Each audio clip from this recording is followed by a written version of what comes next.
Sri Sai Satcharitra, Chapter 1 Obeisances, the story of grinding wheat and its philosophical significance.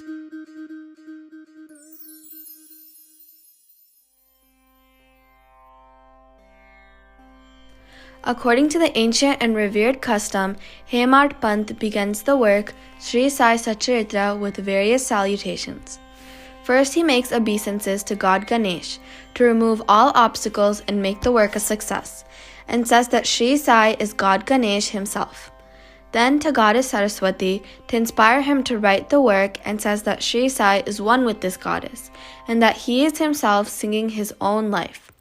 Then to the gods Brahma, Vishnu, and Shankar, the creating, preserving, and destroying deities respectively, and says that Sainath is one with them, and he, the great teacher, will carry us across the river of worldly existence.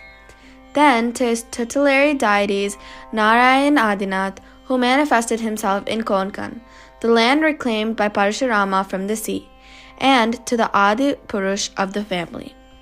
Then to Bharadwaj Muni, in whose Gotra or clan he was born, and also to various rishis, such as Yajnavalkya, Brigu, Parshar, Narad, Vedavyas, Sanak, Sanandan, Sanat Kumar, Shuka, Saunak, Vishwamitra, Vasishta, Valmiki, Vamadev, Jaimini, Vaishampayan, Navayogindra, etc., and also modern saints, such as Nivriti, Dhyanadev, Sopan, Muktabai, Janardhan, Eknath, Namdev, Tukaram, Kanha, and Narahari, etc.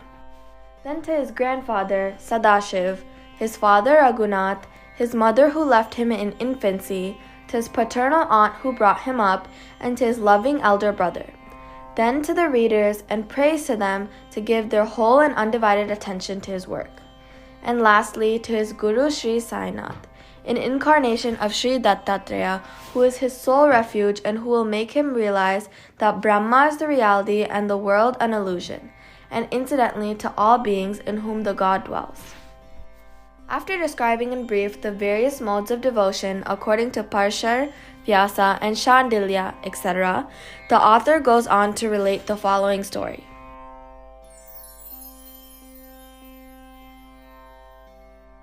It was some time after 1910 that I went, one fine morning, to the masjid in Shirdi to have darshan of Sai Baba.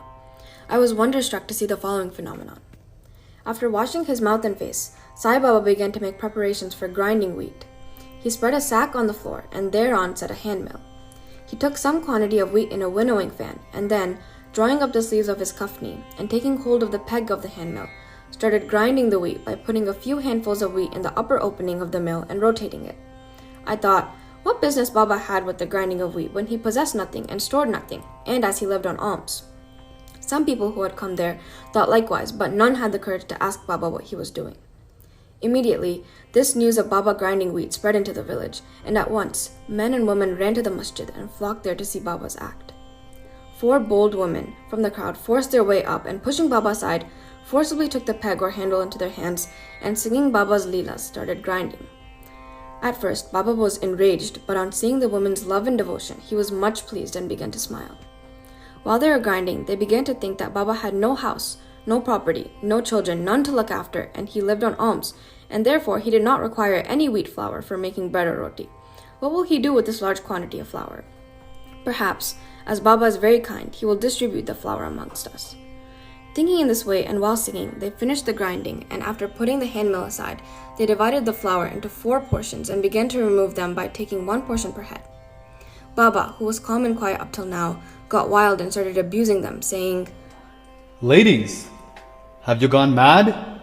Whose father's property are you looting away? Have I borrowed any wheat from you so that you can safely take the flour? Now do this. Take the flour and throw it on the village borders. On hearing this, the women felt abashed, and whispering amongst themselves, went to the outskirts of the village and spread the flour as directed by Baba. I asked the Shirdi people, what was this that Baba did? They replied that as cholera epidemic was spreading in the village, this was Baba's remedy for the same. It was not wheat that was ground, but cholera itself was ground into pieces and pushed out from the village. From this time onward, the cholera epidemic subsided and people of the village were happy. I was much pleased to know all this, but at the same time my curiosity was also aroused. I began to ask myself, what earthly connection was there between wheat flour and cholera? What was the causal relationship between the two, and how to reconcile them? The incident seems to be inexplicable. I should write something on this and sing to my heart's content Baba's sweet leelas, thinking in this way about this leela. My heart was filled with joy, and I was thus inspired to write Baba's life, the Sai Satcharitra. And as we know, with Baba's grace and blessings, this work was successfully accomplished. Philosophical significance of grinding. Apart from the meaning which the people of Shirdi put on this incident of grinding wheat, we think that there's a philosophical significance too. Baba lived in Shirdi for about 60 years, and during this long period, he did the business of grinding almost every day. Not, however, wheat alone, but the sins, the mental and physical afflictions, and the miseries of his innumerable devotees. The two stones of his mill consisted of karma and bhakti, the former being the lower one, and the latter the upper one. The handle with which Baba worked the mill consisted of dhyana. It was the firm conviction of Baba that knowledge or self-realization is not possible unless there is the prior act of grinding of all our impulses, desires, and sins, and of the three gunas, sattva, rajas, and tamas, and the ahankara, which is so subtle and therefore so difficult to get rid of. This reminds us of a similar story of Kabir, who seeing a woman grinding corn said to his guru, Nipati Niranjan, I am weeping because I feel the agony of being crushed under this wheel of worldly existence, like the corn in this handmill. Nipati Niranjan replied, do not be afraid. Hold fast to the handle of knowledge of this mill, as I do, and do not wander far away from the same, but in turn inward to the center, and you are sure to be saved. Bow to Sri Sai, peace be to all.